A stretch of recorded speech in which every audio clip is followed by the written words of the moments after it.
सबसे सानो ब्लगर हो यो मेरो 10 जनाको फ्यामिली छ त रोटी पनि 50-60 वटा बनाउनु पर्छ मामुली रोटी हैन मेरो फलोवर्सहरु यहाँबाट गाडीबाट जाँदा इने दुकान जङ अनुराग भन्छन् so hello guys good morning कस्तो हुनुहुन्छ हजुरहरु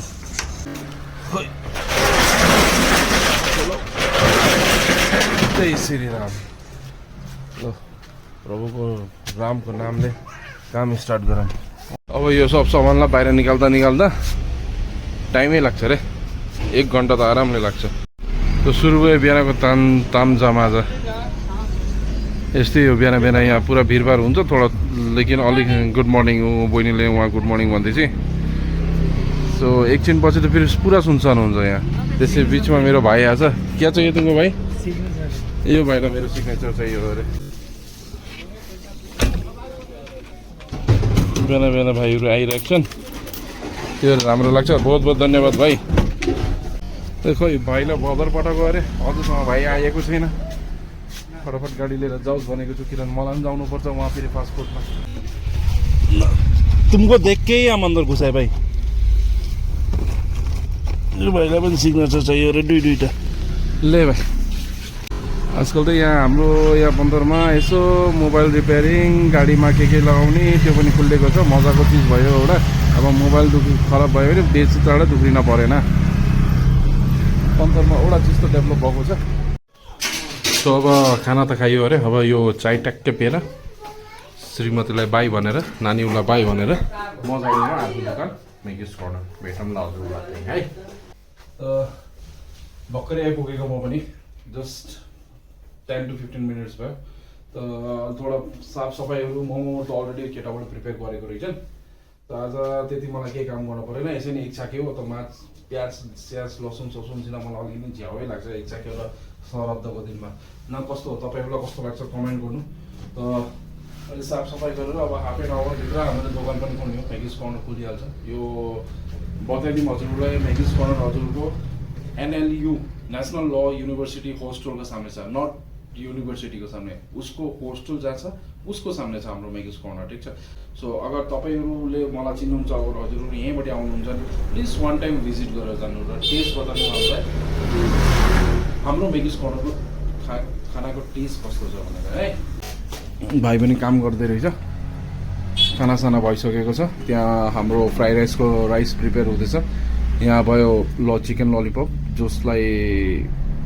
बनाउनु हो हाम्रो भाइ राजनले सो तिमीले भात खाइसकिस् नि यिनीहरूले भात खाइसकेछ त आज भातमा त राम्रो सब्जी बनाएको रहेछन् यिनीहरूले आज केटाहरूले साग बनाएको रहेछन् यहाँ हाम्रो ड्रमस्टिक छ सो देख्न सक्नुहुन्छ कति यमी टाइपको छ नि हाम्रो यो के भन्छ ड्रमस्टिक सो ओन्ली 30 रुपिस हो सो अब झाडु साडु हानेर टाकटुक भाइले भ्याइछ पुरा कुक गरेर त फटाफट झाडु हानेर त्यहाँदेखि दोकान खोल्ने पारा पनि सुरु हुन्छ अरे भाइ सटर खोल्ने बेला भयो खै मान्छे त कोही छैन अहिले फिलहाल हाम्रो दोकानको नाम मेगिस कर्नर सुनसान छ सिटहरू मिलाइयो सब कुछ रेडी छ अब कस्टमरको वेट गर्नुपर्छ होला जस्तो छ सो यो अब फ्राई हुँदैछ हाम्रो ड्रमस्टिक जो यहाँबाट लिउँदै हामीले यहाँ हाल्दै के हो गोले आज कस्तो हुन्छ सेल यसले त खालि मुख यस्तो हिलाउनु मात्रै जानेछ जसको नाम राजन हो मैले त मायाले गोले भन्छु रे तपाईँहरूले राजा नै बोलाउनु त्यसैमा कालो ए मेरो पहिला कस्टमर बहुत सिधो कुत्ता छ आइरहेको छ दोकान खुल्न हुन्न स्टार्टिङमै आइपुग्छ दोकान खुल्ने बित्तिकै आइपुग्छ यो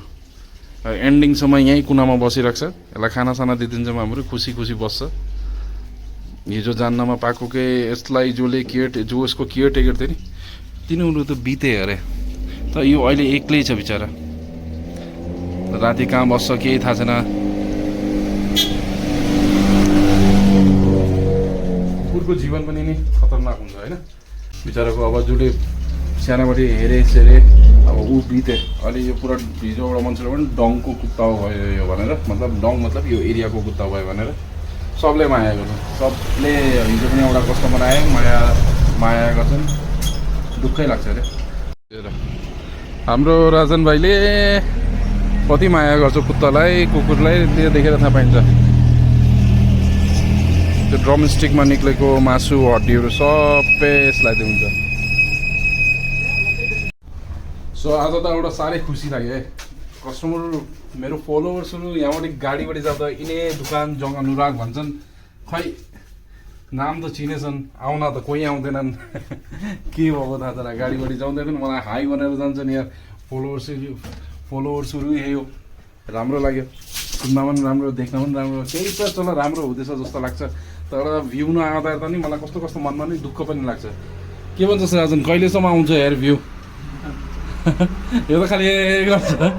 यसलाई केही पनि सोधेँ नि गर्छ के भन्नुहुन्छ सपोर्ट गर्नु है सपोर्ट गर्नु यो भिडियोलाई जति सक्नुहुन्छ सेयर गर्नु जति मेरो भिडियो आउँछ सेयर गर्नु तपाईँको सेयरले नै म अगाडि बढ्न सक्छु आजको सेल हेरेर त मजा आयो अरे जे पनि भन्नु राम्रो सेल छ अँधेरो त भयो अब मेरो टाइम पनि भयो घर जाउने इट्स 6:30 सो जसरी त्यो केटा आउँछ म रिप्लेस हुन्छु अरू म घर जान्छु किनभने अर्को जग्गा पनि जानु छ अर्को सप पनि हेर्नु छ सो आजको दिनको लागि मेगिस कर्नरमा यति नै मेरो भाइ पनि यहाँ बसिरहेको छ चुपचाप सो जाडो त जाडो छ है कोइला जलाएको त ठिक गरेर कि न सो फाइनली घर पुगेँ त गाइस एन्ड हेर यो खुसीलाई सबसे सानो ब्लगर हो यो मेरो हाई गर्दैछ सबैलाई गुड इभिनिङ भन्नु गुड इभिनिङ ओ क्रिम रोटी चाहिरहेछ सो यहाँ बुढीले पुरा मेहनत गर्दैछ बुढी क्यारी हो सो हाम्रो घरमा त धेरै मान्छे छन् 10जनाको फ्यामिली छन् त रोटी पनि 50-60वटा बनाउनु पर्छ मामुली रोटी होइन 50-60वटा नि यहाँ हुन्छ हाम्रो काकी जो अब पुरा सब्जी केलाउँदै हुनुहुन्छ यो पुरा सब्जी कसले लिएर आउनुभयो काकाले राहुलले लिएर आएको त्यो बजारबाट सब्जी पनि आइपुगेको रहेछ सो यिनीहरूले पनि काम गरिरहेछन् त म पनि अब दोकान जाने बेला भयो सो 1 कप चाय पिएर यो फ्रुट पनि यो छोरीले राखेको होला 1 कप चाय पिएर त्यहाँदेखि निक्लिन पऱ्यो तल दोकानतिर सो बल्ल बल्ल दोकान पनि आइपुगेँ दोकान आइपुगेको चाहिँ हेरेको त दुनियाँभरको बिस्कुटहरू यता रहेको रहेछ आजै आएको हो यो बिस्कुटहरू मलाई थाहा छ सो अरू यता पनि चामल कसैले लगेछ मतलब है बिक्री भएछ चामलहरू पनि सेल त कम्ती छ तर सामानहरू गएको छ र यही हो नजर भाइ हाम्रो ठाउँको आज त उतातिर दोकान पनि बन्द रहेछ बल्ल 8 बजेको छ दोकान बन्द गर्दा गर्दा 10 बज्छ यहाँ मलाई राउन्ड अफ गर्नै पर्छ दोकानमा नाइ पनि हुँदैन सो मलाई राउन्ड अफ गरेर लेखिदिन्छु ताकि त्यसले भोलि गएर त्यो सामान लिएर आउँछ यस्तै गरेर मतलब लिस्ट बनाउँछु मैले सो यो जिगीको नयाँ फ्लेभर आएको रहेछ है देख्दा त बढिया लाग्यो टाइम पनि भइसकेको छ 10 बजिसकेछ अब सायद बन्द गर्ने बेला भयो अरू ठिकै बन्द गर्ने बेलामा मेरो साथी भाइ आइपुग्छ मलाई अलिकति हेल्प गरिदिनको लागि र जो साँझ राति एकचोटि त आउँछै आउँछ यो थोडा बहुत हेल्प त गरिदिन्छ यसले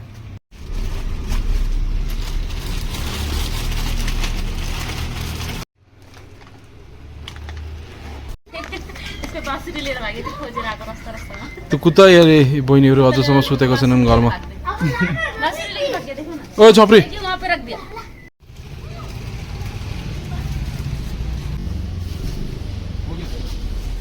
जसरी घरमा आइपुगेँ यहाँ त खतरनाक सब्जीको तयारी चल्दै रहेछ यहाँ काँक्राको सब्जी हो यो फुलकोपी भोलिको लागि यहाँ बहुत कुछ छ सायद यो बन्दकोपी हो यो बन्दकोपी सरदमा त यस्तै बन्छ यहाँ त यहाँ के को यो पनि बन्छ यो के हो यो त यहाँ सबै रेडी गर्दै आधा त रेडी भयो ऊ भाइले काँक्रा रेडी गर्दैछ चटनीको लागि अब यहाँ छन् दुईटा नानीहरू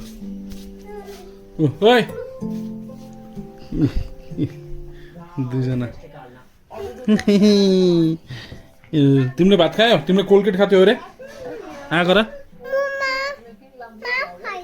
खायो भेरी गुड ए अब यो भयो क्रिम यो भयो रोटी लिएर बस्यो अब खानाको लागि यहाँ बुढी पनि बसेकी छ दुईजना मिलेर अब लप खाइदिने हो कस्तो लागेछ तिमीलाई उसको ज्यान अलिकति सन्चो छैन त्यही भएर क्रिम खाउँदैछ मुखको एक्सप्रेसन यस्तो गर्छ मुखको एक्सप्रेसन गर्छ त मलाई लाग्यो सायद ज्यान सन्चो छैन होला भनेर निन्द्रो पो लागेको रहेछ ल भक खाऊ त्यहाँदेखि सुत्न जाऊ हामीले अब यहाँ खाने अब चाय पिउने हो अलिकति त आजको त यही हो अब भोलि खाने डाइरेक्टली